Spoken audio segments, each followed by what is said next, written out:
Plus Videos Production. Hello guys, samahan nyo ako. I-unbox natin tong in-order natin na Raptor case. Ito nga pala yung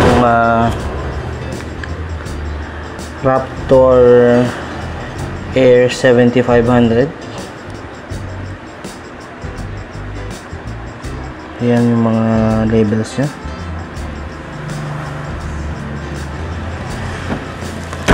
So wala namang sign na binuksan yung package natin.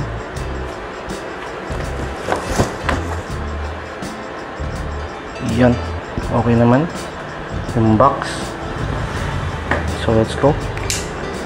Using our Milwaukee cutter, ayan, unbox natin siya.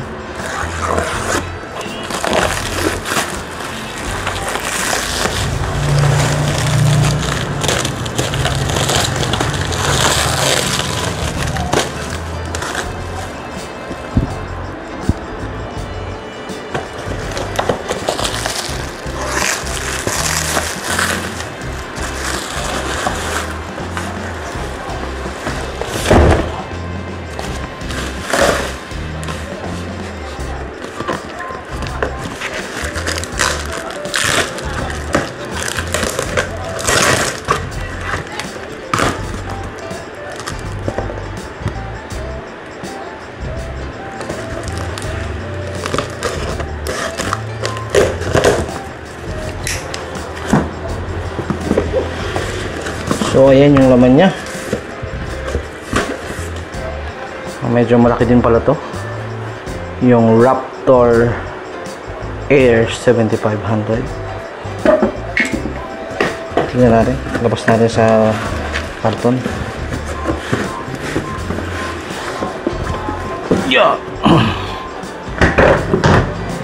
So wala namang ibang bubble wraps na kasama. So yan lang talaga. So salamat pa rin Lazada at sa nag-deliver dito.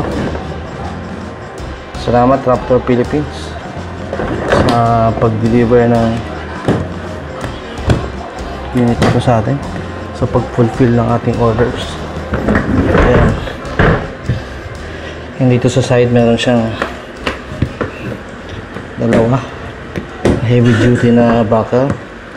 At dito naman sa may kapila tatlo.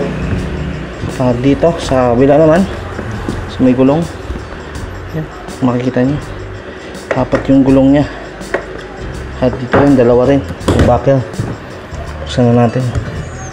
At ang laman nya, tiyara, may laman siyang mga plug and ano ba to tawag dito, basta foam.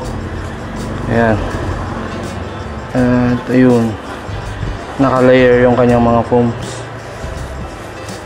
Okay, diba? Ayos. Okay, ito yung pinaka-base. So okay naman. So far so good. Okay naman siya. Pati 1, 2, 3, 4. Apat na layers na foam. At yung sa pinakataas ayan, ito ngayon. Bali gagamitin nga pala natin to sa bilang kapalit ng ating ayan, kapalit ng ating maleta.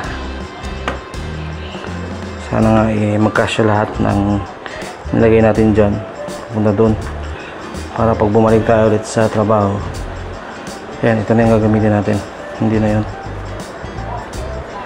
So okay, heavy duty. Sarado muna natin kanyang mga buckles. Tingnan natin yung kanyang, uy, ang ganda rin kanyang hawakan. Kapag tanggalin natin to, tataas natin ito, pindutan dito. Yan, push natin pababa, push natin pababa, hilangin natin to. Ayan, okay naman. Heavy duty naman siya. Medyo meron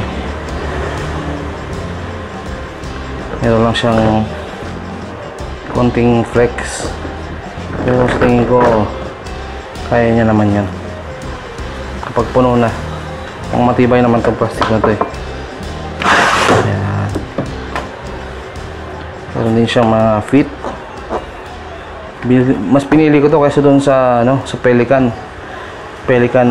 Air na ano yan, 16 nakalimutan ko yung pangalan eh, kasi sobrang mahal nun eh.